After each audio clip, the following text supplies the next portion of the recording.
Since the pandemic, the nurse shortage has been growing. SNN's Christy Sultan tells us how one social media influencer hopes to slow down the shortage.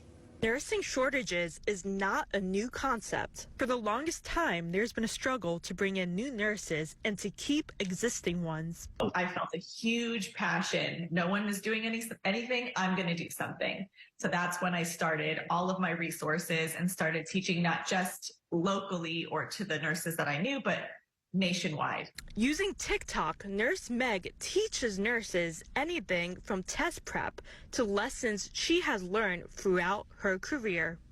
My best advice is you need to learn how to manage your stress. It's kind of a little bit of a energy sucking environment, and it can be. So learn healthy methods to manage your stress. Nurse Meg's advice for those who are thinking about going to school for nursing is you can work essentially almost anywhere with that degree. It's the most versatile degree. So if you're considering it, go for it, get it. And the only failure is giving up. So any stumbling blocks along the way, keep going, and I'm here to support you the entire time. In Sarasota, Christy Sultan, SNN, the Suncoast News Network.